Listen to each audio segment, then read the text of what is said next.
how's it going, everybody? We are leaving Brighton, Michigan, and we are heading up north, which is the start of what I think will be quite the adventure. So, I'll do a couple updates along the way. I have to stop at DSW to get water shoes. Critical for the safety of this trip. But other than that, it's going to be straight up to Grayling to try and get on some trout. So, we'll see you guys there then. Alright everybody, we have made it to the first stop, which is the Gates Au Sable Lodge. I'm going to head in there real quick, get a little bit of guidance on where exactly to fish on this stretch of river. I don't have a lot of experience on the Au Sable. And, see what flies are hitting right now. I think there might be a hex hatch going on, but I'm not sure. If I'm lucky, there is. And when I get back, I'll let you guys know what we're doing. So, bit of a game plan here. We've got, we're going to fish in the afternoon just for some smaller trout, brookies and bows and all that. And see if we can't get lucky there. But in the evening, we're going to come back and fish a different stretch of river with some bigger hex flies and see if we can get lucky and hit on a brown trout laying there in the night. Now, it might storm the night, and if that does, unfortunately, we probably will have to call off, but, it's 50-50. So, right now, we're going to go get set up and fish a landing and try and get on some brookies and rainbows and see how the day goes from there.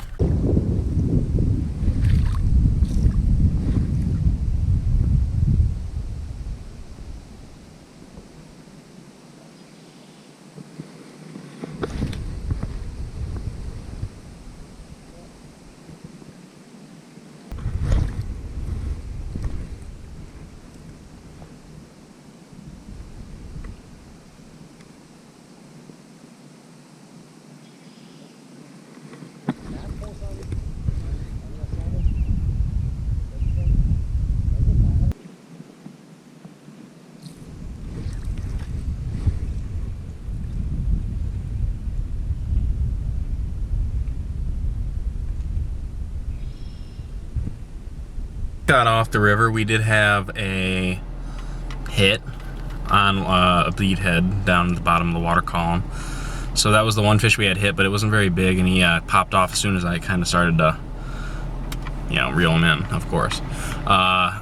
There's supposed to be a storm tonight. It's pretty windy right now. If the storm does not get too bad, or if it misses us, I may come back and fish the hex. But unfortunately, just because of the weather showing up, that may be it for the Au Sable, but we will double check. But yeah, if I come back, I have a spot I want to fish right here. Nice muck bank where there should be a hatch if it's happening, and I can just sit and cast along, and maybe, if I'm lucky, look into a nice sized brown. I only have a 4-weight, so that might be kind of fun, but we will see, and I'll get back with you guys later. I'm gonna go grab dinner and check into the hotel. So I'll do a tour of every hotel room I stay at over the course of this trip. This is the first one. This is the Ramada in Grayling, because Gates Lodge was unfortunately all booked up. It's a beautiful bridge picture right there. Nice hook in the ceiling. Every good hotel room has that. There's all my equipment, all the stuff getting set up. I'm actually editing the first part of the video. So everything before this has already been edited. I just gotta make sure that, there we go. I figured if we do go out tonight, I did want to make sure we weren't staying up super late editing everything, and I could at least have some of it done. That's my view. Not quite the Au Sable River, but it'll do. So basically for the rest of the day, it's still, in my world, 50-50. It looks like the storm might miss us though. So around 8:30, I am going to head back to where I was fishing previously. I'm not going to fish a different section of the river. I found a muck bank that I think will work really well for what we're trying to do. The part of the problem with this trip, and part of what's going to be kind of frustrating, is there's a lot of great water I'm fishing. The Au Sable is an iconic river, one of the best in the country. But I only have a day to fish it. So it makes it kind of tough. I know if I stayed here a couple days, I would hook into a ton of fish. It's just, you got to take what the weather gives you. You got to take whatever you do. I have a room booked at Jack's Landing at Fletcher Pond tomorrow. So, unfortunately, you just don't get the time to stay. So if I can luck into a nice brown the night, that's great. It'll be cool to fish the night anyways. I've got a nice ball cap with a headlight on it. So, hopefully we can luck into something, maybe get a nice brown to hit on a hex fly. But if not, we're on to the next bass fishing, pike fishing Fletcher Pond tomorrow. So it looks like the Marine May is going to miss us, or at least only get us a little bit. So the spot I was going to fish was taken, which is unfortunate. But I'm up at put in a little bit further up. I don't want to get too deep. This river is known for being pretty shallow, but I'm going to fish a shallower part just because it's going to be night and I don't know the river and I don't want to, douse myself.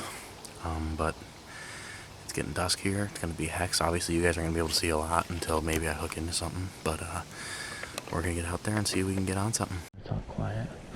There have been fish hitting up and down this run. The hex hatch has not started yet, but it should start here before too long. I heard an absolutely massive fish hit downstream there. Hit something. Sounded like a bass blow up. I know it wasn't a bass, but my guess is it was a large brown. That's what we're looking at right now. I'm going to turn the video camera back off and hopefully turn it back on if there's a big fish. If not, though, I'll probably catch up with you guys back at the car.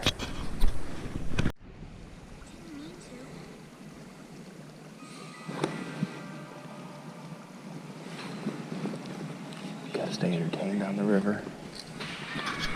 So, just got off the river. Unfortunately, there didn't seem to be much of a hatch tonight.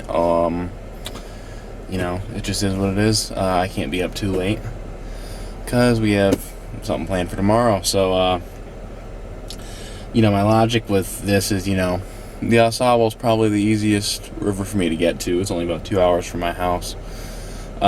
So fishing it and getting some experience with that, I think was good. I definitely want to add this to kind of a consistent place, something like the Pere Marquette or Lake St. Clair that I fish quite a bit. So all in all, I think this is an excellent experience. I'm thrilled that I got to spend as much time as I did on it, and I'm looking forward to coming back here before too long and getting on some browns, either if it's on the hex hatch at night or fishing for them on with a mouse or in the fall. So all in all, I definitely am thrilled with my experience at the AuSable, and we move on to Fletcher's Floodwater tomorrow. So I will update you guys there, but this is the end of episode 1. So hope you enjoy, subscribe, stay tuned for more. We've got a ton of other stuff coming up here on this trip, and a bunch more interesting places and species of fish to target. So stay tuned.